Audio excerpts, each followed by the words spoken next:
Bom dia, boa tarde, boa noite, professor Fábio, tudo bem? Hoje vamos estar apresentando nosso trabalho de hierarquia de memória, latência, taxa de transferência, paralelismo, que é a CPU contra a GPU, e entre outros. O grupo é composto por Christian Mateus, eu, Vinícius Siqueira Cardoso, Lucas Coutinho e Thalita. O hardware utilizado para desenvolver essa atividade foi a CPU AMD Ryzen 5 5500, 32 GB de RAM, DDR4 3200 MHz. A GPU foi uma RTX 4060, 8 GB de VRAM. E o modelo de inteligência artificial que a gente escolheu foi o Llama 3 8B Instruct. A escolha do modelo baseou-se no equilíbrio entre capacidade de raciocínio e o requisito de VRAM. Um modelo de 8 bilhões de parâmetros, quando quantizado, ocupa entre 5 e 6 GB de memória.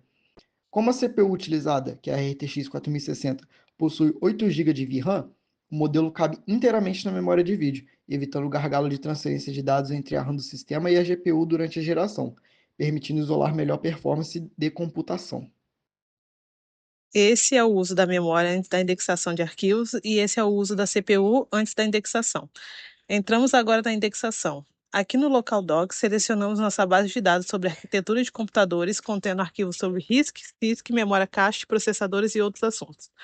Antes de iniciar, a RAM está estável em aproximadamente 10 GB e a CPU está ociosa, cerca de 39% de uso. Ao iniciar a indexação, o GPT-4al começa a converter os textos em vetores matemáticos. Assim, a CPU saltou para cerca de 70% de uso.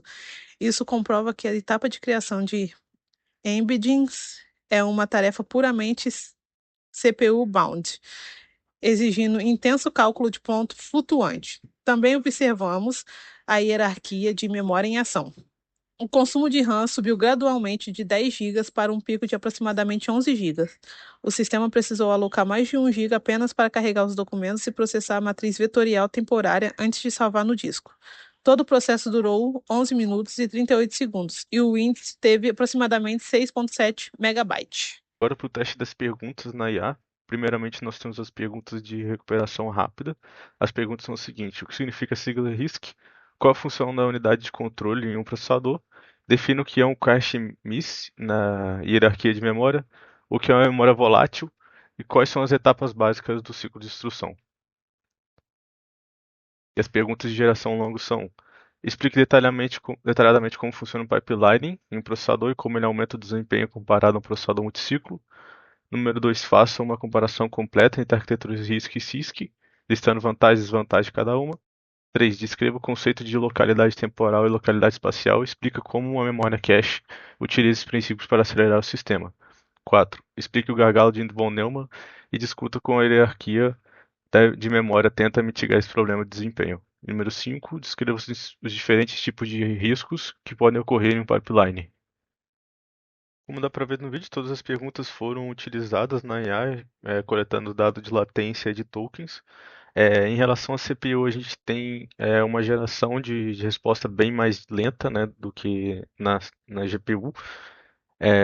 A pergunta 1 teve 94 segundos de latência, a 2 127 segundos, a 3 229, a 4 173 e a 5 195.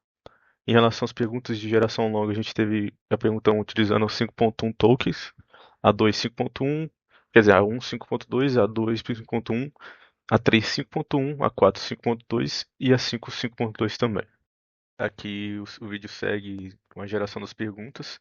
Em relação às perguntas armadilha, que são as perguntas que não tem nada a ver com o tema, a IA gastou um bom tempo tentando gerar a resposta. Ela conseguiu gerar a resposta para algumas, mas ela realmente gastou bastante tempo tentando gerar essas respostas. Em relação ao monitoramento de recursos, a gente teve um pico de cerca de 70% na utilização da CPU na geração de respostas. Esse pico ocorre no momento em que o modelo vai fazer a busca no banco de dados.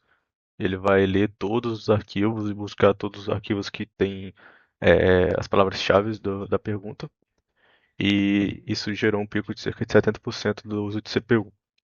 Esse pico de 70% ele indica que o processador estava operando próximo ao limite prático para calcular as sequências matriciais. O fato dele não chegar a 100% sugere que o gargalo não foi apenas o poder de processamento dos núcleos, mas sim a largura de banda da memória RAM.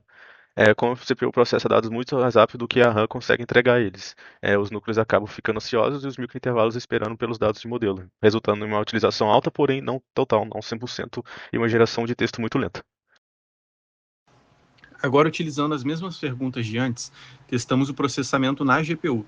No geral, o tempo de resposta foi cerca de 1/3 mais rápido. As perguntas de recuperação rápida tiveram os seguintes tempos: pergunta 1, 24 segundos, pergunta 2, 34 segundos, pergunta 3, 42 segundos, pergunta 4, 51 segundos, pergunta 5, 62 segundos. Além disso, todas as perguntas de geração longa utilizaram exatamente 18 tokens. Como é possível ver ao longo do vídeo, o gerenciador de tarefas registrou um pico de 92% de uso na GPU, especialmente no momento em que o modelo busca as respostas às perguntas nos documentos indexados.